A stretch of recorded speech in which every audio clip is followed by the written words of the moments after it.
Gereja Betel Indonesia memberikan tema buat kita adalah iman dan pembaharuan karakter. Nah, Bapak Ibu Saudara, beberapa minggu kita berbicara tentang iman.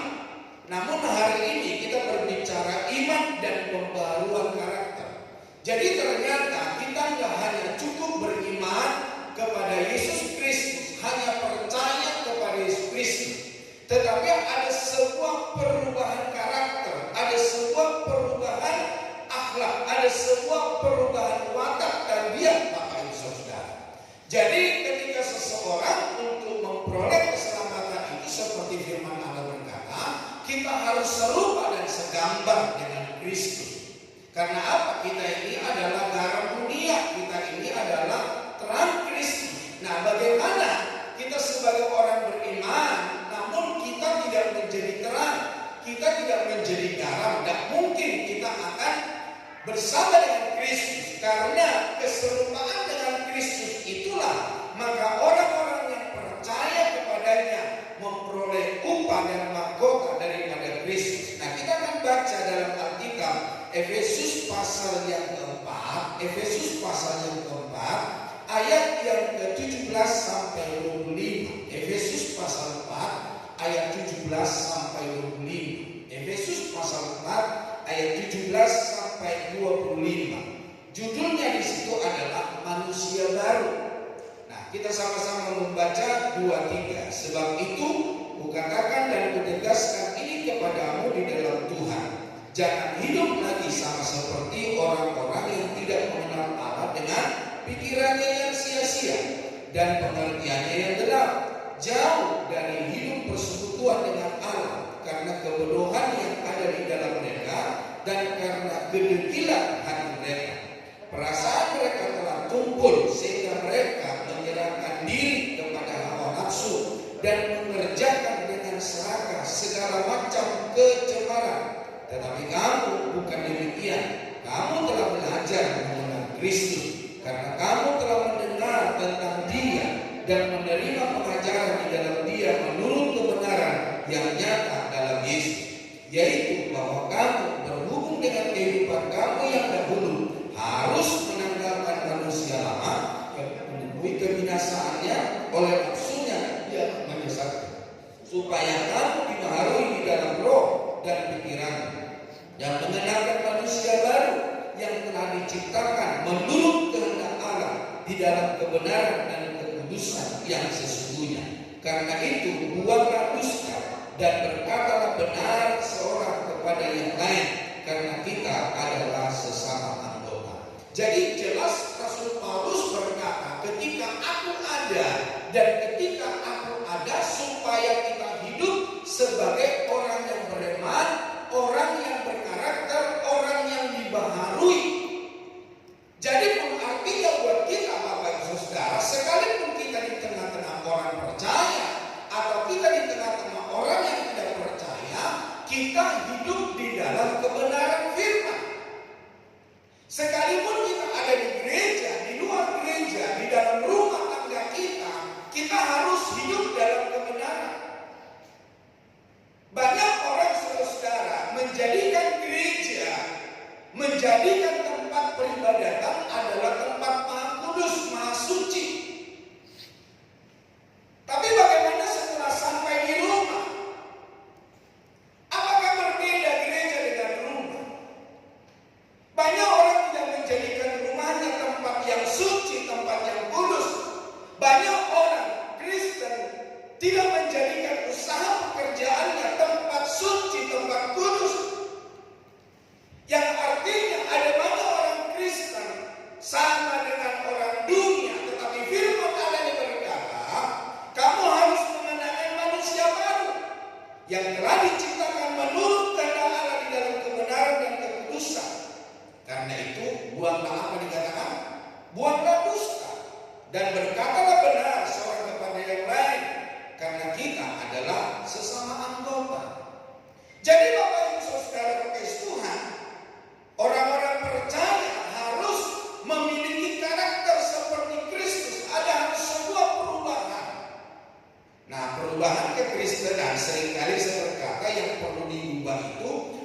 rambut kita yang sudah mulai putih terus kita cat jadi hitam. Atau perubahan kita itu rambut kita yang hitam kita buat jadi warna ceri, bule, ngecat sendiri, bukan. Atau perubahan yang dimaksud bukan kulit saya yang hitam ini, saya datang ke dokter kecantikan maka disuntiklah vitamin kulitku menjadi putih. Bukan itu yang dimaksud Bapak Saudara. Tetapi perubahan karakter, perubahan tingkah laku, perubahan sifat Bapak Ibu Saudara. Boleh tubuh kita sebagaimana kita ada, ukuran pinggang kita, ukuran paha kita, ukuran pipi kita, sebagaimana ada sekarang ini. Tetapi yang Tuhan mau bukan itu yang kita rubah, bukan rambut kita yang ombak-ombak terus diribonding menjadi lurus, bukan itu yang Tuhan mau yang dirubah, tetapi sifat kita, watak kita, tabiat kita, kebiasaan kita Bapak Ibu Saudara. Nah, di dalam bahasa Indonesia, bahasa besar Indonesia, maka diartikan karakter itu sebagai sifat atau watak atau tabiat Bapak Ibu Saudara. Jadi hari ini yang perlu kita rubah, ini yang perlu kita perbaiki Bapak Ibu Saudara. Nah, perubahan karakter menjadi ciri atau tanda kepastian keselamatan. Saya ulangi, perubahan karakter menjadi ciri atau tanda kepastian keselamatan. Beberapa minggu yang lalu kita telah membaca orang-orang yang tidak berubah karakternya, orang-orang yang tetap berbuat dosa, berbuat salah, mereka mengikuti dagingnya. Kita telah membaca ada banyak orang-orang berbondong-bondong dari timur, dari barat, utara, selatan, duduk makan bersama-sama dengan Bapak Abraham di dalam kerajaan surga. Tetapi dikatakan dalam firman Allah, sedangkan anak-anak kerajaan itu dicampakkan. Jadi jangan sampai Bapak Ibu Saudara, kesetiaan kita beribadah, kesetiaan kita menjadi orang Kristen, kesetiaan kita melayani itu percuma Bapak Saudara. Ternyata kita adalah bagian-bagian orang-orang yang dicampakkan dalam kerajaan surga. Sia-sia kita bangun pagi-pagi, kita memberikan waktu kita beribadah, kita melayani, mempersembahkan yang terbaik bagi Tuhan. Tetapi pada akhirnya Saudara, Matius 7 ayat 21 berkata, enyahlah dari hadapanku, hai kamu pembuat kejahatan. Kepastian keselamatan bukan karena keyakinan secara mental bahwa dia akan masuk surga karena percaya Yesus sebagai Tuhan dan Juru Selamat, tetapi keselamatan itu dibarengi, disamakan proses perubahan yang dialami seseorang sampai orang mengagumi betapa hebat pekerjaan Roh Kudus. Misalnya seperti Rasul Paulus, dia adalah pembunuh orang-orang Kristen, pembunuh orang-orang percaya. Bahkan di dalam Alkitab dia mengejar-ngejar orang-orang Kristen. Dan ketika dia menjadi rasulnya Allah, orang-orang Kristen itu belum percaya. Mereka masih takut dengan Rasul Paulus karena apa? Masa lalunya. Tetapi ketika dia diubahkan, ada sebuah kegirangan, ada sebuah keheranan. Oh, kok bisa? Jadi Bapak Ibu Saudara, di dalam hidup kita, sebuah perubahan karakter yang orang lain lihat, berubah benar ya.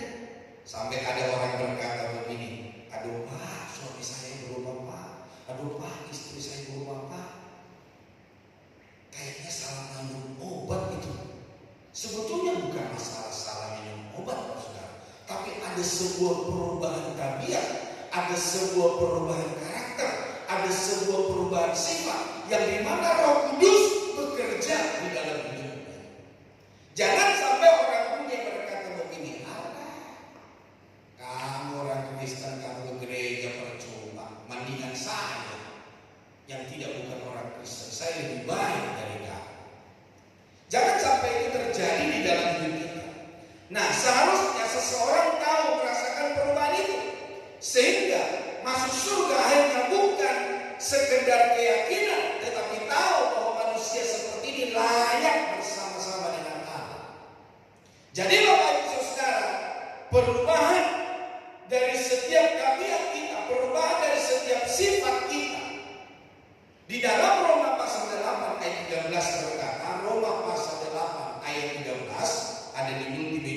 Sebab jika kamu hidup menurut daging, kamu akan mati. Tetapi jika oleh Roh kamu mematikan perbuatan-perbuatan tubuhmu, kamu akan hidup.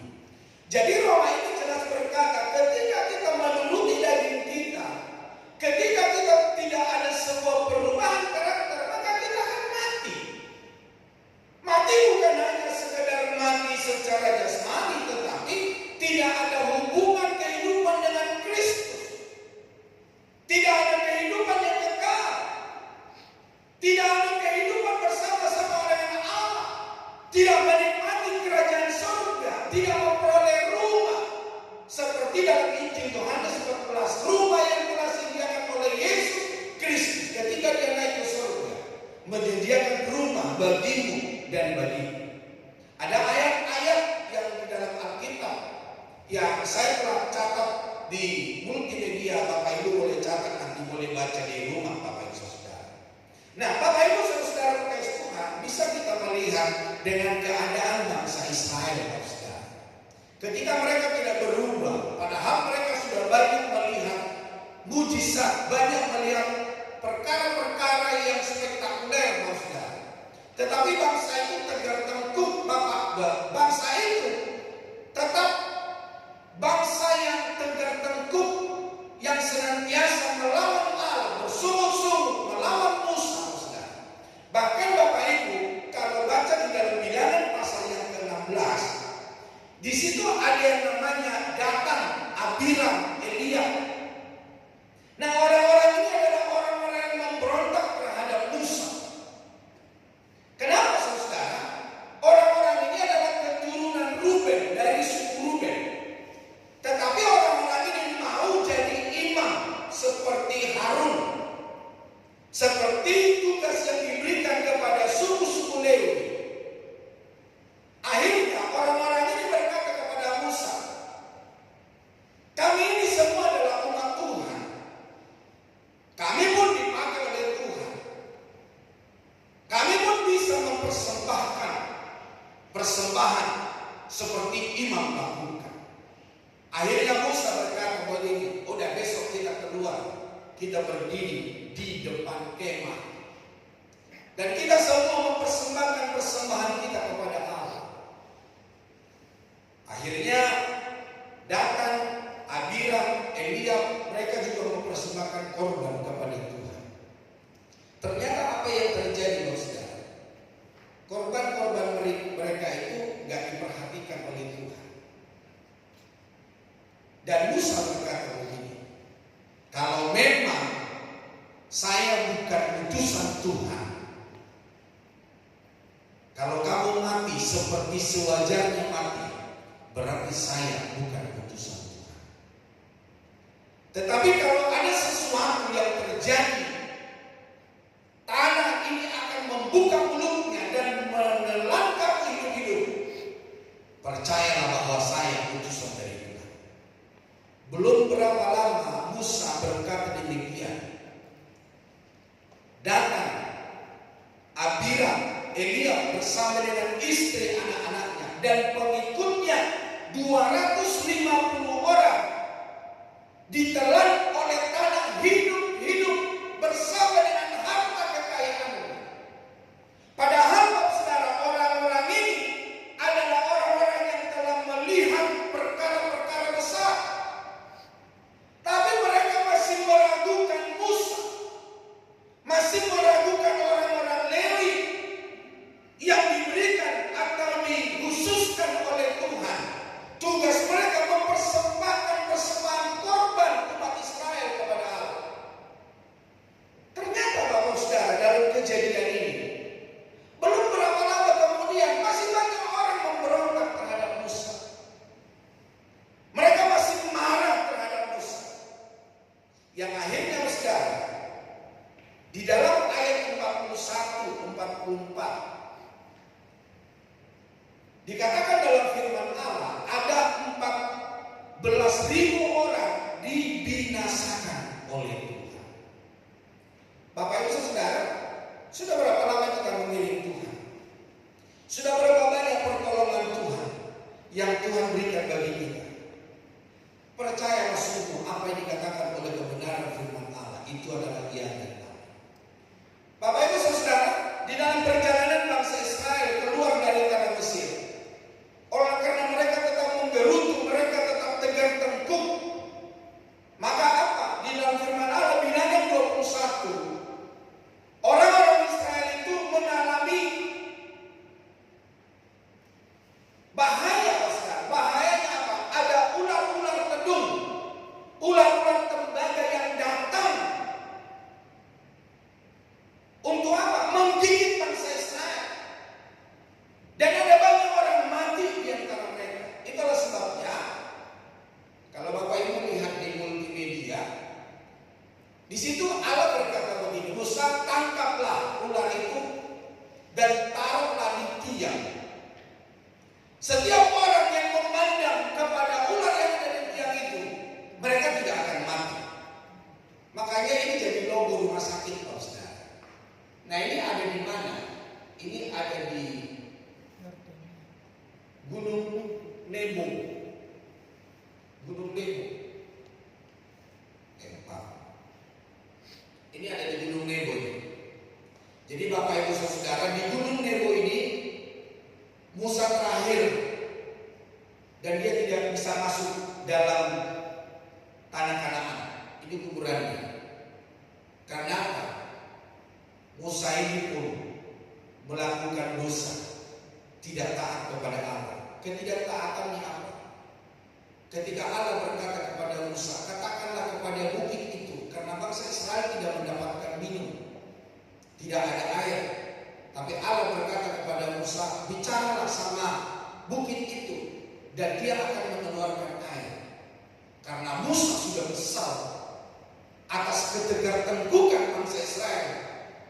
Akhirnya Musa gak bicara lagi. Dia ambil tongkatnya, dia pukul 2 kali bukit itu. Air keluar. Tetapi Tuhan berkata begini, engkau tidak menghargai kekudusanku. Engkau tidak akan masuk ke tanah Kanaan. Kamu hanya dapat melihatnya. Jadi Bapak Ibu Saudara, kalau Bapak Ibu ada di Gunung Nebo ini, Bapak Ibu melihat ada ular di tiang ini, ada bentuk salib di atasnya. Terus sebelum Bapak Ibu melihat salib ada ularnya itu, Bapak Ibu akan berjumpa dulu dengan tubuh monumen di mana Musa dikuburkan. Dan Bapak Ibu Saudara, Musa hanya dapat melihat tanah Kanaan Yerusalem dari Gunung Nebo ini, dan dia tidak bisa masuk ke tanah Kanaan. Bapak Ibu Saudara, jangan sampai, saya seringkali memberikan contoh ilustrasi. Misalnya seperti Bapak Ibu kalau mau ke Samarinda, itu di pertigaan itu di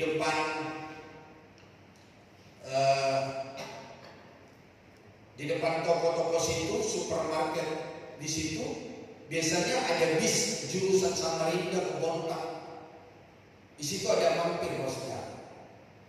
Ada orang-orang yang berkata Samarinda, Bontang, Banjarmasin. Tapi saya mau tanya Bapak Ibu Saudara, pada calo-calo itu sampai nggak ke Samarinda? Sampai nggak ke Bontang? Sampai nggak ke Banjarmasin? Sampai nggak ke sana? Tidak, Saudara. Mereka hanya menawarkan Samarinda, mereka hanya menawarkan Bontang, mereka hanya menawarkan Banjarmasin, sedangkan mereka tidak pernah sampai di sana. Jangan sampai Bapak Ibu Saudara, kehidupan kita sama dengan orang-orang itu, calo-calo itu, Saudara. Jangan kita ini jadi calo kerajaan surga. Atau seperti orang di sosial media berkata, kita ini panitia surga, tapi kita sendiri tidak masuk surga, Saudara. Oh, karena apa? Karakter kita, tabiat kita. Karakter menurut Alkitab adalah menjalani hidup kita di hadapan Allah, takut hanya kepada Allah dan berusaha hanya menyenangkan Tuhan. Tidak peduli bagaimana perasaan kita, sakit getirnya mengikuti kebenaran firman Allah. Kita harus ikuti, Saudara. Karena apa? Ketika kita tidak mengikuti kebenaran firman Allah, maka Saudara, kita tidak mendapat bagian seperti yang Tuhan janjikan.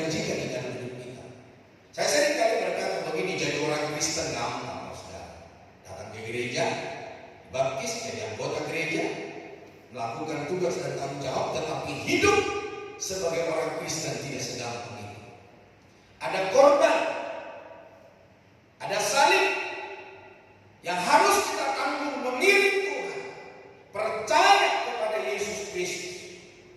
Nah, membangun karakter ialah mengukir nilai atau prinsip kebenaran Allah, atau menggoreskan, menandai diri dengan praktek hidup benar berdasarkan Alkitab.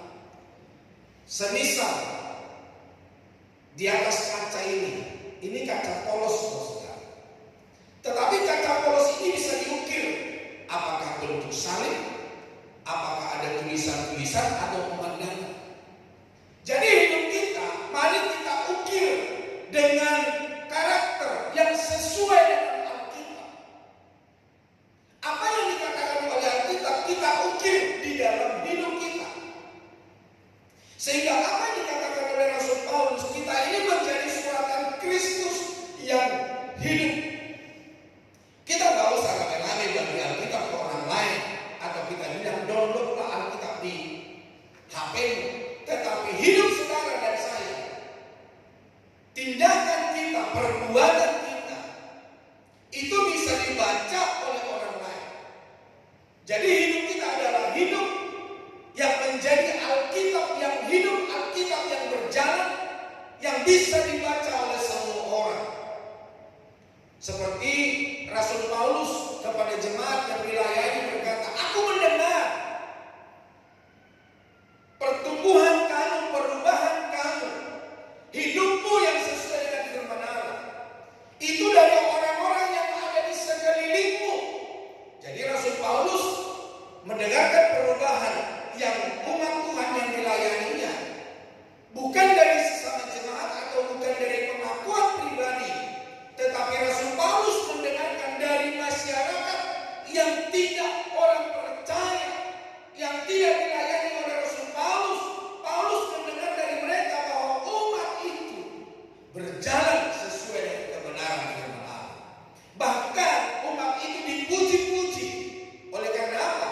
Mereka berbeda dengan orang-orang yang ada di sekitarnya.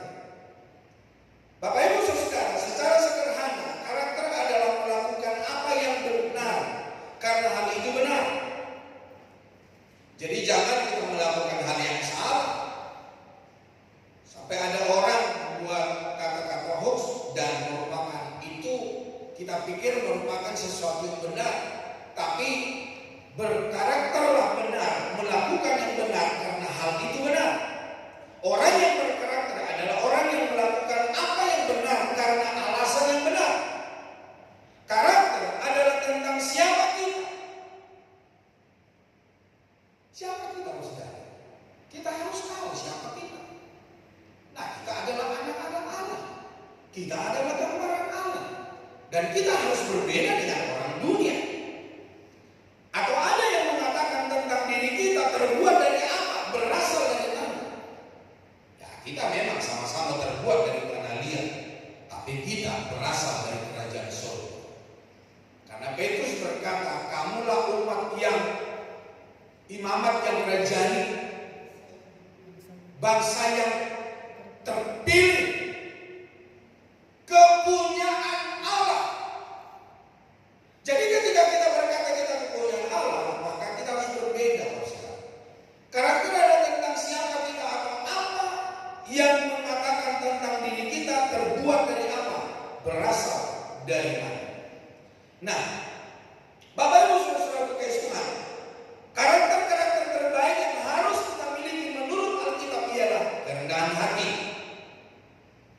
kesabaran, pengendalian diri, murah hati, sederhana, tahan uji, sukacita, pendamai.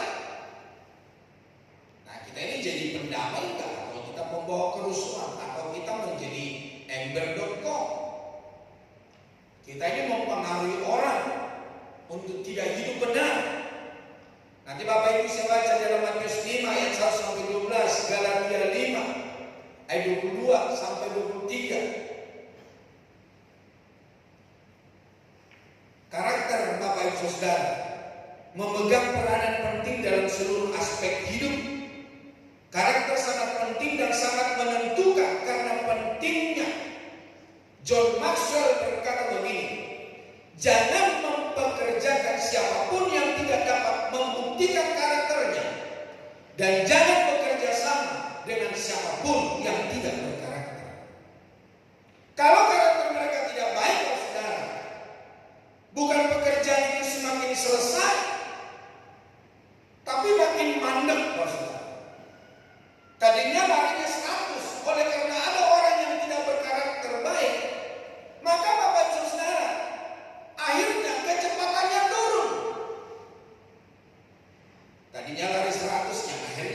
30, bisa 20, atau mungkin bisa stagnan, berjalan di tempat.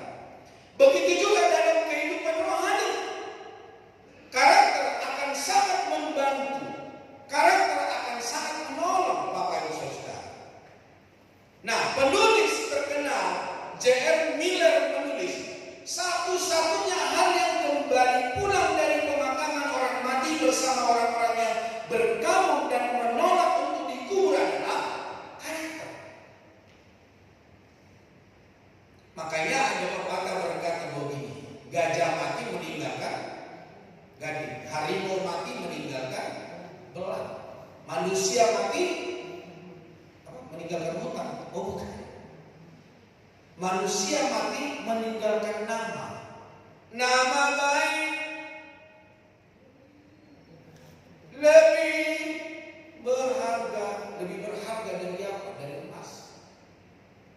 Bapak Ibu Saudara, ada banyak karakter-karakter yang bisa kita lihat. Orang-orang yang meninggalkan kebaikan, kehidupan yang baik, yang bisa ditiru, dipelajari, menjadi inspirasi bagi banyak orang. Jadi Bapak Ibu Saudara, ketika seseorang dikubur, memang dia udah ada, tetapi sifatnya, perilakunya, apa yang dikerjakan selama hidup dikenang orang, dipuja-puji, diingat oleh orang. Jangan sampai nanti suatu saat kita meninggalkan dunia ini, kita dipanggil oleh Tuhan. Terus Tuhan, orang-orang berkata begini, puji Tuhan, saya tidak bunuh dia, ternyata Tuhan yang membunuh dia. Jangan sampai Bapak Saudara. Karakter tidak pernah dapat diukur. Karakter tidak dapat dikubur. Orang yang mungkin sudah mati dan tinggal kenangan, tetapi karakter orang itu akan tetap hidup dan terus berbicara, terus dikenang, terus bekerja di dalam hidup orang. Ada 3 kategori orang yang berkenan dengan karakter. Pertama, ada orang yang berkarakter buruk, jelek, jahat. Kedua, ada yang berkarakter baik, indah, subjektif, objektif. Ketiga adalah orang yang belum berkarakter. Nah, orang yang dalam kategori ketiga adalah seorang yang masih labil, polos, dan berubah-ubah, gak punya pendirian. Jadi apa kata orang itu dilakukan. Mau pendidikannya tinggi, ketika dia dipengaruhi, pokoknya dia ikut aja. Ini gak punya karakter, Pak Saudara. Nah, hari ini kita bisa melihat kita berkarakter enggak? Ketika ada orang ngomong sesuatu, kita ngikut atau kita telah dulu? Kita renungkan dulu, ini benar apa tidak?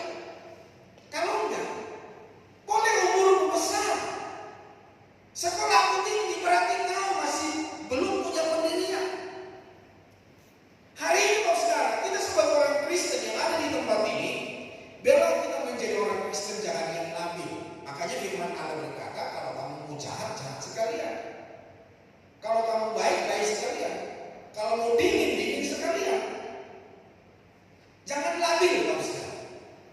Karena firman Allah berkata, orang labil nggak dapat apa-apa, orang bimbang nggak dapat apa-apa. Yakobus berkata, maju kena, mundur kena, nggak dapat apa-apa. Oke. Alkitab menyebut bahwa di dalam Kristus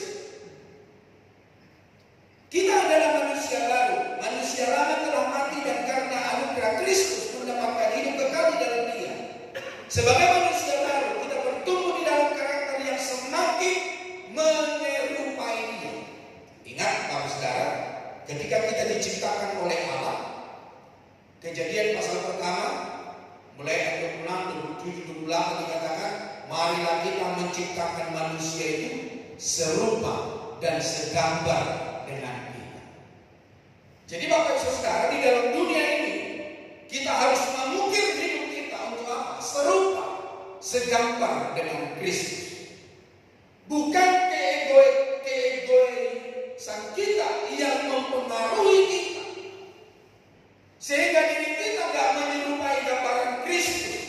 Nah, hari ini ciri-ciri karakter yang diperbaharui Pak Saudara, yaitu yang pertama, berbeda dengan orang dunia. Tadi saya di Firman sudah berkata, kita berbeda dengan orang dunia. Membangun rumah tangga berbeda dengan orang dunia. Kalau dalam kekristenan, suami adalah imam, nabi, raja, kepala dalam keluarga, pemimpin dalam keluarga. Wanita adalah penolong, pendorong, pendoa syafaat, mitra bagi suami. Nah, kita sebagai orang Kristen tentu jangan terbalik. Istri jadi kepala, istri jadi pemimpin. Payungnya terbalik. Coba Bapak Ibu kalau jalan hujan atau panas-panas, payung Bapak Ibu terbalik, Bapak Ibu akan kepanasan, gak ada untungnya punya payung. Nah, ketika payung di dalam keluarga terbalik, maka yang kena dampak itu anak-anak, keturunan kita. Tidak memberikan teladan, tidak memberikan contoh, tidak memberikan panutan. Tidak ada yang bisa dicontoh. Kenapa? Fungsi masing-masing sudah terbalik. Penulis kitab Efesus menyatakan bahwa dunia ini mempresentasikan watak yang jahat, yaitu apa? Pikirannya sia-sia. Ayat 17 sampai 19. Jadi apa yang dipikirkan adalah yang sia-sia, bukan untuk kerajaan yang kekal. Pengertiannya gelap, bukan hal yang benar, hati yang keras, hatinya keras. Dia dengar firman Tuhan dari Kejadian sampai Wahyu, tetap aja dia begitu, tak perlu berubah. Pokoknya dia mempertahankan kekerasan hatinya. Saya mau berkata, Bapak Ibu Saudara, Bapak Ibu tidak akan dapat apa-apa, saudara. Dan yang berikutnya, bodoh. Firman Allah berkata, kamu orang bodoh.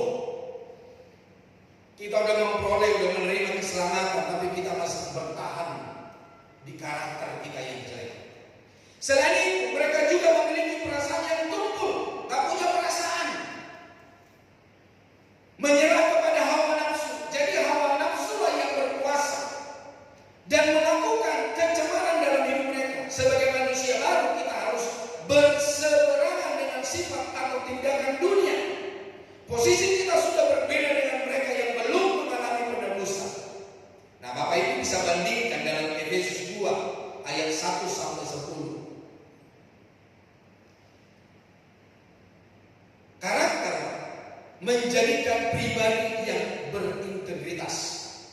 Karakter dan integritas adalah dua hal yang berkaitan erat, yang tidak mungkin dapat dipisahkan. Integritas jauh lebih dari sekedar tidak mengatakan kebohongan, dan lebih dari mengatakan kebenaran. Integritas berarti jujur pada siapa saja.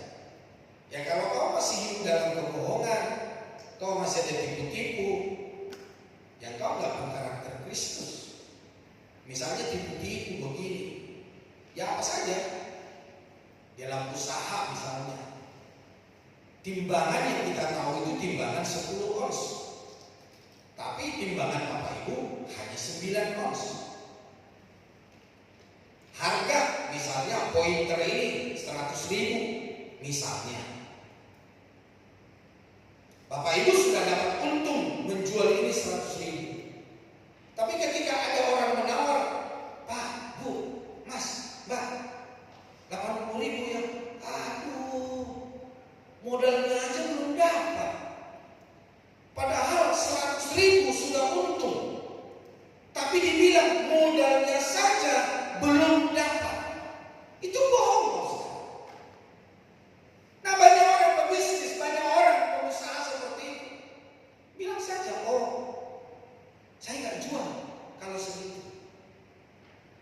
Bapak Ibu saudara kasih Tuhan, orang yang berintegritas adalah orang yang utuh, jujur, dipercaya, dan dapat diandalkan. Perkataannya tidak beda dengan perbuatannya. Apa yang dikatakan, itu yang diperbuatnya. Apa yang diperbuatnya, itu yang dikatakannya. Tetapi banyak orang Kristen, diperbuatnya beda, omongannya beda. Atau omongannya beda, perbuatannya beda. Integritas adalah di mana kepercayaan, pemikiran, dan tindakan saya bersatu dengan hidup saya. Jadi integritas itu hidup di dalam saya, yaitu kepercayaan, pemikiran, dan tindakan saya sehari-hari. Jadi ketiga ini gak bisa dipisahkan, saudara. Jadi seperti tadi, apa yang saya katakan dengan apa yang saya perbuat itu berbeda. Itu bukan integritas, itu hawa nafsu daging, saudara. Nah, Bapak Ibu Saudara, seseorang bisa saja tampak baik di depan orang, tetapi lain halnya ketika ia berada di tempat yang gelap. Nah, di tempat yang gelap itulah sesungguhnya karakter aslinya bisa kelihatan. Pengkhotbah KKR terbesar abad 19, D.L. Moody pernah berkata, karakter adalah seseorang di tempat yang gelap. Artinya apa, saudara? Karakter kita bisa teruji ketika kita di tengah-tengah dunia yang gelap. Misalnya begini, orang-orang dunia ngomong jorok, ikut-ikutan ngomong jorok. Orang-orang dunia ikut kata-kata kotor, kita ikut kata-kata kotor enggak? Orang-orang dunia menipu, kita ikut menipu enggak? Ketika kita di tengah-tengah orang yang tidak percaya Kristus, keberadaan kita berubah atau tidak? Atau seringkali saya berkata, apakah kita seperti bunglon? Bunglon itu di tempat hijau dia hijau, di tempat merah dia merah, di tempat coklat dia coklat. Jadi ikut kepada apa kata orang banyak, apa dikatakan orang banyak, apa dilakukan orang banyak. Orang yang berkarakter Kristus tidak seperti itu, saudara. Firman Allah berkata iya di atas iya dan tidak di atas tidak. Karakter adalah ketika Yusuf mengatakan tidak kepada Potifar, istrinya Potifar, dan masuk ke dalam penjara karena bersikap jujur dan bersih. Tak apa masuk penjara, tapi dia bersih, dia jujur. Karakter adalah ketika Daniel menolak kompromi meski hanya demi menu makan, dan Sadrak, Mesak, dan Abednego menyembah dewa Nebukadnezar. Sadrak, Mesak, dan Abednego ditempatkan ke perapian oleh karena apa? Mereka berkarakter tidak terhadap penyembahan berhala. Daniel tidak terhadap makanan yang tidak bersih, makanan najis, makanan kotor. Bukan kotor karena campuran ulang, bukan, tapi bukan hasil daripada yang bersih. Karena karakter Martin Luther, John Hus, Polikarpus memilih mati daripada meninggalkan kebenaran. Karena karakter, Petrus berkata begini, apakah kita lebih menuruti manusia atau menuruti Allah? Yang artinya Petrus tidak mau dibungkam mulutnya untuk memberitakan Yesus Kristus yang mati dan bangkit dan memberikan keselamatan bagi semua orang. Dia tidak mau berhenti karena dia tahu bahwa ketika seseorang tidak ada di dalam Injil itu, maka hidup kekal di dalam neraka. Bapak Ibu, ada pepatah Cina kuno berkata begini, menabur pikiran, menuai tindakan. Apa yang Bapak Ibu selalu pikirkan, itu akan menjadi tindakan Bapak Ibu. Menabur tindakan, menuai kebiasaan. Ketika Bapak Ibu menabur tindakan, sering bertindak, maka Bapak Ibu akan terbiasa. Saudara-saudara yang terbiasa menabrak lampu merah, itu akan menjadi karakter. Bapak Ibu yang terbiasa buang sampah sembarangan, itu akan menjadi karakter. Sering kau lakukan, menabur kebiasaan, menuai karakter. Menabur karakter, menuai takdir atau nasib. Ya nasibnya tidak masuk surga, saudara, karena terbiasa. Dia bertahan. Ya tipu-tipu gak apa-apa lah, bohong-bohong gak apa-apa. Gak ada, saudara. Miring-miring dikit gak apa-apa, demi kebenaran, demi kebaikan, gak ada, saudara.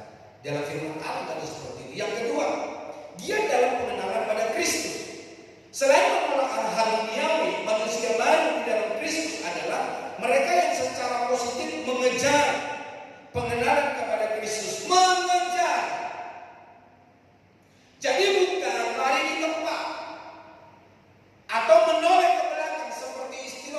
mengejar, berlari.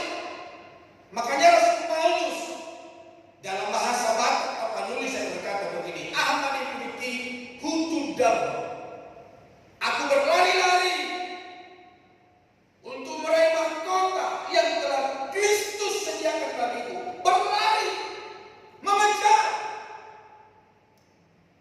tidak santai, Pak. Atau kita tidak seperti lagu orang Uni, aku masih seperti yang dulu, ada apa-apa, ada apa-apa. Biasalah kita hidup dalam dunia biasa. Itu sama dengan dalam dunia itu. Cara yang dinyatakan di dalam ayat 21 adalah dengan menerima pengajaran di dalam Dia menurut kebenaran di dalam Kristus. Makin kita bertumbuh di dalam pengenalan akan firman Kristus, kita juga akan makin mengenal Dia. Dengan demikian kita akan memiliki karakter yang makin serupa dengan Kristus. Hari ini mari Bapak Ibu Saudara kita kejar. Saya hari ini jangan hanya berkhotbah, tetapi Bapak Ibu juga mempelajarinya kembali di rumah. Kalau Bapak Ibu kurang jelas khotbah saya pagi hari ini, lihat di YouTube. YouTube gereja kita ada, Bapak Saudara. Bisa dengarkan kembali di sini. Karakter tidak otomatis ada dalam diri seseorang sesuai dengan definisinya dan sesuai dengan keterangan Alkitab. Karakter itu dibentuk.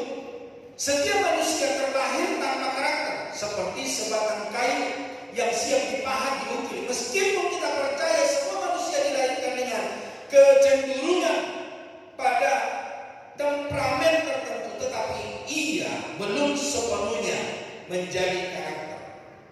Membangun karakter bukan tanggung jawab Roh Kudus. Tidak, Saudara. Untuk karakter kita berubah, bukan Roh Kudus yang mengubahkan. Transformasi karakter bukanlah sesuatu yang didatangkan dari luar, melainkan sesuatu yang dihasilkan dari dalam. Di mana peran Roh Kudus? Peran Roh Kudus menunjukkan kepada kita kehendak Allah, apa yang baik dan sempurna yang berkenan kepada Allah. Keputusannya di tanganmu. Seperti Adam dan Hawa. Kira-kira bisa nggak Tuhan menyitir Adam dan Hawa tidak makan pohon yang baik dan yang jahat? Bisa. Tapi Tuhan tidak menjadikan Adam dan Hawa jadi robot. Diberikan kebebasan. Bapak Ibu Saudara, kita pun sebagai orang percaya, Tuhan tidak jadikan kita robot. Tapi diberikan keputusan mana yang kita ambil, kutuk atau berkat, yang benar atau yang salah. Itulah sebabnya di dalam Roma 12 ayat kedua dikatakan apa? Berubahlah oleh pembaharuan budimu, sehingga kamu tahu mana yang baik yang berkenan kepada Allah. Berubahlah berarti keputusan dari kita. Kita mau berubah atau tetap? Yesus berkata begini, ketika Farisi itu ngomong tentang Taurat, Yesus bilang begini, lakukan apa yang dia bilang, tapi jangan ikuti kelakuannya. Tapi apa yang dibilang terus kelakuannya kau tolak juga, mau jadi apa kamu? Firman Tuhan ditaburkan kau tolak juga, mau jadi apa? Berarti saya boleh berkata begini, kau adalah orang yang menolak Kristus, anti Kristus.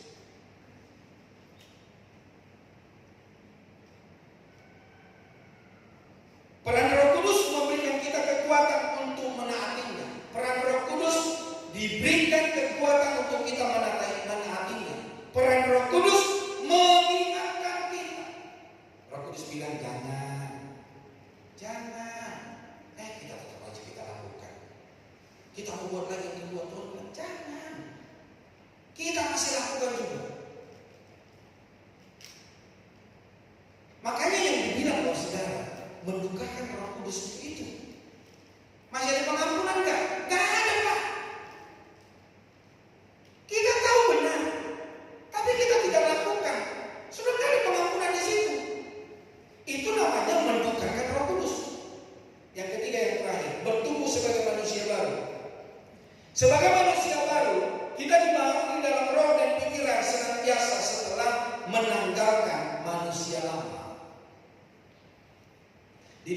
ayat 22 dan 23 dari bacaan kita tadi. Proses hidup itu disebut sebagai hidup dalam kebenaran dan kekudusan ayat 24. Sesuatu yang tidak mungkin terjadi pada manusia lama. Orang yang masih bercokol dalam manusia lama gak mungkin hidupnya melakukan hal yang benar. Jadi hari ini kita bisa menilai kita ini masih hidup lama atau hidup baru, manusia lama atau manusia baru. Kalau kita masih bersetegang dengan hidup lama dan kita mau berubahkan, berarti kau masih hidup di dalam hidup yang lama. Memang kau sudah dibaptis, memang kau menerima Yesus Kristus Tuhan dan Raja, tapi kau mengeraskan hatimu. Roh Kudus mengingatkan, udahlah, tapi tetap aja kita lakukan apa yang salah. Kondisi ini akan terus diwarnai dengan membuang dusta dan mengeluarkan perkataan yang benar dalam hidupnya. Orang-orang yang hidup benar, manusia baru, dia akan meninggalkan dusta. Dia akan berkata benar, berlaku benar, hidup benar sesuai dengan kebenaran firman Allah. Dan genaplah Filipi yang berkata, Filipi pasal 1 ayat yang ke 27 sampai 30 berkata begini, hanya hendaklah hidupmu berpadanan dengan Injil Kristus, supaya apabila aku datang aku melihat, dan apabila aku tidak datang aku mendengar, bahwa kamu teguh berdiri dalam satu roh dan sehati sejiwa berjuang untuk iman yang timbul dari berita Injil, dengan tiada digentarkan sedikit pun oleh lawanmu. Bagi mereka semua itu adalah tanda kebinasaan, tetapi bagi kamu tanda keselamatan. Dan itu datangnya dari Allah, sebab kepada kamu dikaruniakan bukan saja untuk percaya kepada Kristus, melainkan juga untuk menderita untuk Dia dalam pergumulan yang sama seperti yang dahulu kamu lihat padaku dan yang sekarang. Nah, Bapak Ibu Saudara kasih Tuhan, kita dapat mengenal seseorang, dia dari suku mana atau warga mana, kita bisa kenal dia. Dari apa saudara? Kulitnya, tubuhnya, bahasanya, baju yang dipakai. Jadi bisa kita tebak, kamu suku ini ya, kamu bangsa ini ya. Jadi tanpa kita tanya, kita bisa mengenal orang itu dari suku mana, dari bangsa mana. Nah, saudara dan saya, ketika kita berpadanan dengan Kristus, kita nggak usah banyak ngomong. Orang akan kenal kita, dan orang akan berkata, kamu Kristen. Kenapa kamu nanya begitu? Kamu kok beda dengan teman-teman yang lain? Cara kamu respon, cara kamu ngomong, kamu beda.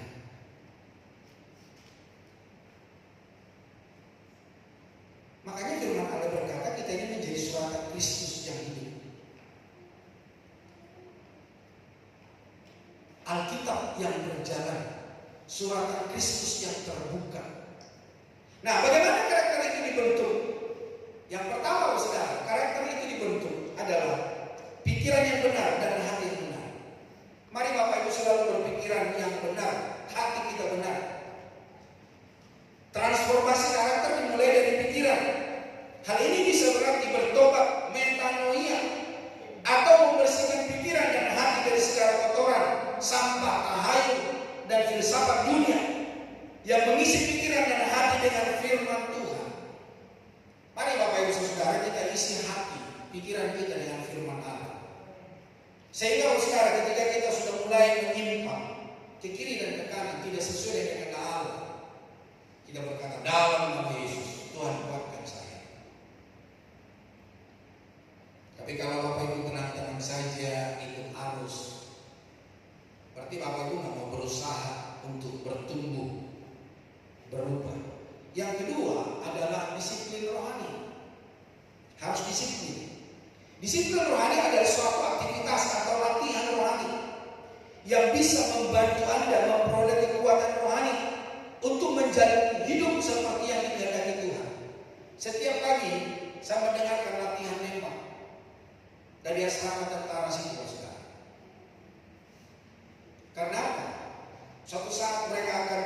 dalam medan perang, mereka sudah ahli, mereka sudah cekatan. Mereka bukan hanya ahli nembak, tapi berjalan dengan cara tiarap menyelamatkan diri. Bahkan banyak saya dengar mereka itu nggak bawa makanan ke hutan, tapi mereka belajar makan buah atau membunuh binatang di hutan menjadi makanan. Dan kalau itu terbiasa, maka di medan perang pun dia akan terbiasa. Nah, Bapak Ibu Saudara, terbiasa gak disiplin rohani? Terbiasa gak baca Alkitab? Saya berterima kasih buat wanita-wanita di gereja ini karena mereka setiap hari 3 pasal dalam satu hari mereka baca Alkitab. Dan mereka punya laporan. Dan saya juga berterima kasih buat pria-pria di gereja ini. Para pria-pria juga sudah ikut baca Alkitab. Ya, namun pun tidak sama dengan wanita 3 pasal, hanya 1 pasal. Itu pun sudah puji Tuhan. Berarti ada disiplin rohani. Bapak Ibu mau bergabung? Madi wanita bilang sama saya. Mau bergabung ke pria bilang sama saya. Nanti akan saya daftarkan kepada orang-orang yang berkuasa atas itu, memasukkan nama ibu bapak di sini. Baca Alkitab 1 pasal. Mau di luar kota, di luar pulau juga ada kok saudara. Ikut sama-sama baca Alkitab bersama. Kalau Bapak Ibu lihat di TikTok ada juga para wanita-wanita baca Alkitab bersama secara live kok saudara. Wah, saya pikir ini wanita-wanita hebat. Nah, bagaimana dengan kita hari ini? Untuk berdisiplin rohani, adakah engkau baca Alkitab? Adakah engkau berdoa? Adakah engkau merenungkan firman Allah? Saya pun belajar, saudara. Saya ikut dengan pria-pria sekalipun saya sudah ada bacaan setiap hari. Saya pertamanya dari Kejadian, Mazmur dan Matius. Itu setiap hari berapa pasal? Lebih daripada 1 pasal. Pagi-pagi saya baca dulu Amsal Sulaiman seperti pria-pria. Saya lapor sama teman-teman, ulperdon, artinya saya sudah baca. Terus teman-teman yang lain memberikan laporan, mereka pun baca. Baru saya baca yang menjadi tugas dan tanggung jawab saya. Belum baca renungan, saudara. Belum baca Alkitab untuk saya persiapan khotbah. Jadi Bapak Saudara, disiplin rohani. Kalau saya miskin rohani, saya miskin pengetahuan Alkitab, bagaimana saya berbicara, bagaimana saya berkhotbah, saudara? Makanya kita harus belajar dari Alkitab. Seperti firman Allah berkata, orang-orang Yahudi yang ada di Berea itu, mereka pintar-pintar. Karena apa? Setelah mereka dengar khotbah, mereka belajar kembali, saudara. Yang ketiga adalah komitmen. Komitmen adalah janji serius untuk terus maju, untuk terus bangkit meskipun berulang-ulang kali kalah dan terjatuh. Orang yang berkomitmen adalah orang yang siap membayar harga apapun untuk mencapai tujuan. Kurang berkomitmen memperlama terbentuknya sebuah karakter. Bahkan tidak sedikit yang menyerah dalam usaha ini. Jadi kalau hari ini karaktermu gak bertumbuh, gak berubah, berarti gak ada sebuah komitmen. Gak ada sebuah keputusan, gak ada sebuah keinginan. Kau belajar, kau baca Alkitab, kau berdoa, merenungkan firman Allah. Atau ketika kau mendengarkan firman Allah, bukan firman Allah itu yang tertanam, tapi kau menolaknya. Berbahagialah Bapak Ibu Saudara hari ini yang menerima kebenaran firman Allah, sehingga kita menjadi orang Kristen yang berkarakter, dan kita berjumpa dengan Tuhan. Kita menerima mahkota kehidupan. Dan ketika juga kita berjumpa dengan Tuhan, orang-orang yang masih ada di dalam dunia ini, karakter kita, perbuatan kita, uang kita, sifat kita menjadi inspirasi bagi banyak orang. Tuhan memberkati. Amin. Mari sama-sama bangkit berdiri, kita berdoa.